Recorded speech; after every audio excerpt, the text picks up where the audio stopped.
अस्सलामु अलैकुम वरहमतुल्लाहि ताला वबरकातुहू।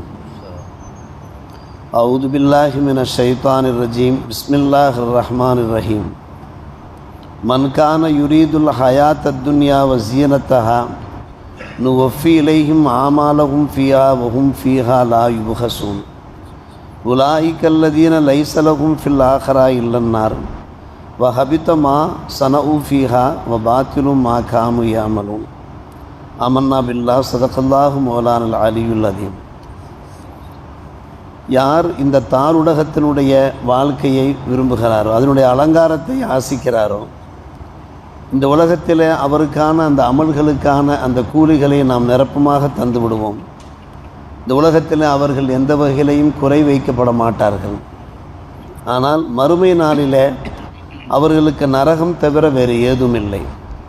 அவர்கள் செய்த அமல்கள் எல்லாம் வீணாகிவிடும்.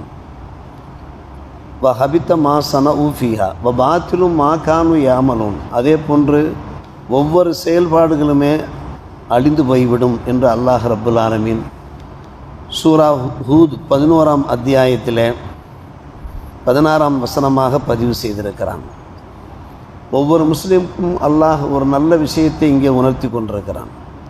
இந்த உலகத்தில் பல்வேறுபட்ட நற்காரியங்களில் ஈடுபடுகிறோம், தான தர்மங்கள் செய்கிறோம், வணக்க வழிபாடுகளில் நாம் ஈடுபடுகிறோம், சமுதாய பணிகளிலே நாம் நம்மை இலக்காக ஆக்கிக் கொள்கிறோம். ஆனால் நம்முடைய நோக்கம் அல்லாஹுடைய திருப்பொருத்தமாக இருக்க வேண்டும். இந்த தாளுலகம் இருக்கிறது, ஹயாத்து துன்யா என்றால் தாளுலகம், தாழ்ந்த உலகம். இந்த உலகத்திலே நாம் பயன்பெற வேண்டும், புகழ் பெற வேண்டும், மதிப்பு பெற வேண்டும், பாராட்டு பெற வேண்டும், விளம்பரம் கிடைக்க வேண்டும் என்கிற நோக்கத்தில் நாம் எந்த ஒரு நல்ல காரியத்தில் ஈடுபட்டோம் என்றாலும் அல்லாஹ் சொல்லுகிறான், அதற்கான பிரதிபலன்கள் இந்த உலகத்தில் வைத்து உங்களுக்கு கிடைத்துவிடும். காரணம், உங்களுக்கு தேவை இந்த உலகத்தில் புகழ் தேவை, பாராட்டு தேவை, மதிப்பு தேவை, மரியாதை தேவை, கௌரவம் தேவை. அது உங்களுக்கு கிடைத்துவிடும். நாம் நிரப்பமாக தந்து விடுவோம். அல்லாஹ் சொல்லுகிறான், மன்கான யுரீதுல் ஹயாத்த துன்யா வ ஸீனத்தஹா. இந்த உலகத்தினுடைய அலங்காரம் தான் உங்களுக்கு தேவையா? நுவஃபி இலைஹிம் ஆமாலஹும் வ ஹும் ஃபீஹா லா யுபख़ஸூன். குறைவில்லாமலே கிடைத்துவிடும். நீங்கள் என்ன ஆசைப்பட்டீர்களோ அந்த ஆசை நிறைவேறிவிடும். இந்த உலகத்தில் உங்களுக்கு சொத்து வேண்டும், சுகம் வேண்டும், எல்லாம் வேண்டும், எல்லாம் கிடைத்துவிடும். ஆனால் ஒரு விஷயம் அல்லாஹ் சொல்லுகிறான், உலாயிக்கல்லதீன லைஸ லஹும் ஃபில் ஆখিরাতি இல்லன் நார். உங்களுக்கு இந்த தாளுலகம் தான் தேவை என்று தானே வாழ்ந்தீர்கள், வணக்க வழிபாடுகளில் ஈடுபட்டீர்கள், மறுமையில் உங்களுக்கு நரகம் தான் இருக்கிறது என்று அல்லாஹ் சொல்கிறார்.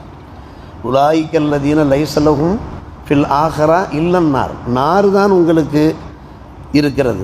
வஹபித்த மா சனவு. நீங்கள் செய்த செயல்கள்லாம் விழலுக்கு இறைத்த நீராக ஆகி போய்விடுமே, அது எல்லாம் என்னமாகிவிடும், அழிந்து போய்விடுமே. இப்போ பாத்திலும் மா கானு யாமலூன். என்னென்ன செயல்களில் ஈடுபட்டீர்களோ அதெல்லாம் வீணாகி போய்விடுமே. ஹபித்த என்றால் அழிந்துவிடும் என்பது பொருளாகும். பாத்தில் என்றால் வீணாக போய்விடும். இரவு பகலாக தலைகீழாக நின்று நீங்கள் தொழுதாலும் கூட அந்த தொழுகைக்கு மதிப்பு இருக்காது. வாரி வாரி வழங்கி வள்ளல் என்கிற பெயரை பெற்றாலும் கூட அந்த வள்ளல் தன்மைக்கு எந்த ஒரு மதிப்பும் இருக்காது மறுமை நாளிலே.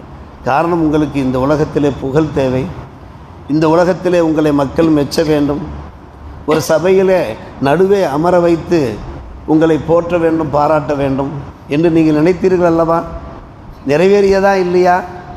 நீங்கள் எதிர்பார்த்த அந்த புகழ் உங்களுக்கு கிடைத்ததா இல்லையா? விளம்பரம் கிடைத்ததா இல்லையா? முடிந்து போய்விட்டது என்று அல்லாஹ் என்ன விடுவான்? மறுமை நாளிலே கைவிரித்து விடுவான்.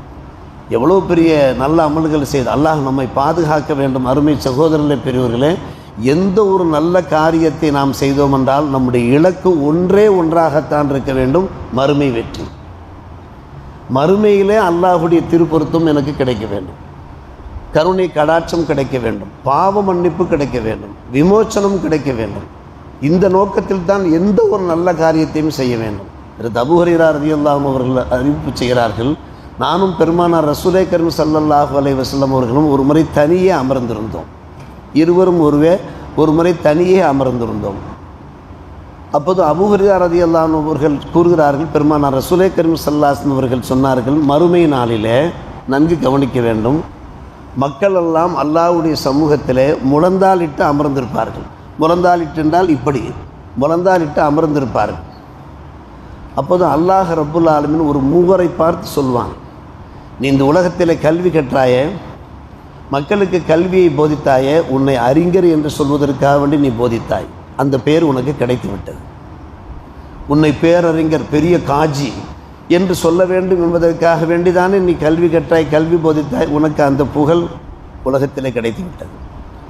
இன்னொருவரை பார்த்து அல்லாஹ் பேசுவான், போர்க்களத்தில், புனித போர்க்களத்தில் நீ போரிட்டாயே, உன்னை மக்கள் எல்லாம் மெச்ச வேண்டும், ஷஹீத், வீர தியாகி என்கின்ற முறையிலே உம்மை பாராட்ட வேண்டும், அந்த பேர் உமக்கு கிடைத்து விட்டது, உலகத்தில் உமக்கு கிடைத்து விட்டது. மூன்றாம் அவரை பார்த்து அல்லாஹ் சொல்லுவான், தான தர்மம் வழங்கினாயே, ஊரெல்லாம் மக்களுக்கு என்ன செய்தாய், நீ தர்மங்கள் வழங்கினாய், ஆனால் விளம்பர பலகை வைத்து கொண்டாய், அதற்கான பிரதிபலனை நீ எதிர்பார்த்தாய், உன்னை செல்வந்தன் என்று சொல்ல வேண்டும், வாரி வழங்கும் வள்ளல் என்று சொல்ல வேண்டும், வள்ளல் என்கிற பெயரை பெறுவதற்காகத்தானே நீ இந்த வேலையை நீ செய்தாய், அந்த பேர் உமக்கு கிடைத்து விட்டதா இல்லையா? இந்த மூன்று அறிஞர்களை பார்த்து அல்லாஹ் சொல்வான், உன்னை பேரறிஞர் என்று காஜி, நல்ல பிரமாதமான காஜி என்று பாராட்ட வேண்டும் என்று நீ செய்த அந்த பேர் கிடைத்து விட்டது. அதே போன்று உன்னை தியாகி என்று சொல்ல வேண்டும் என்பதற்காக போர்க்களத்தில் நீ போரிட்டாய், அந்த பேர் உனக்கு கிடைத்து விட்டது.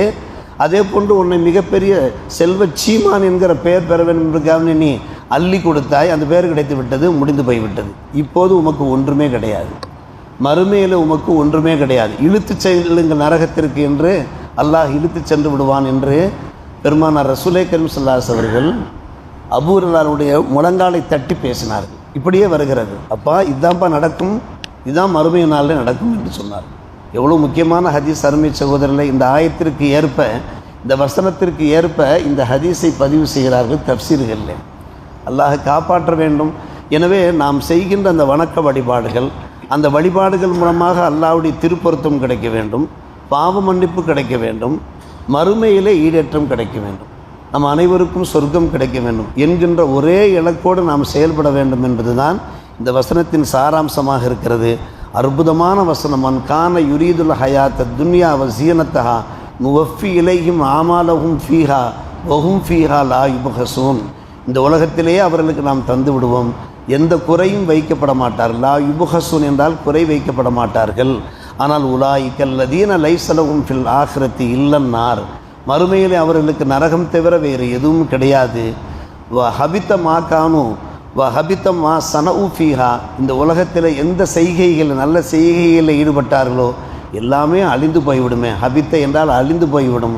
பாத்திலும் மா கானு ஏமன், எல்லாம் வீணாகி போய்விடுமே என்று அல்லாஹ் சொல்கிறானே. இந்த எச்சரிக்கையை நாம் மனதில் கொள்வோம்.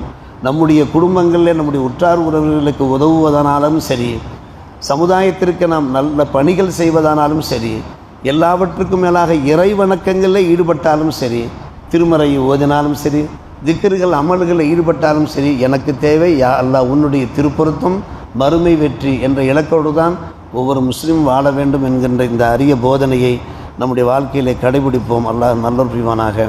வாஹிர் தாவானா அல்ஹம்துலில்லாஹி ரப்பில் ஆலமீன்.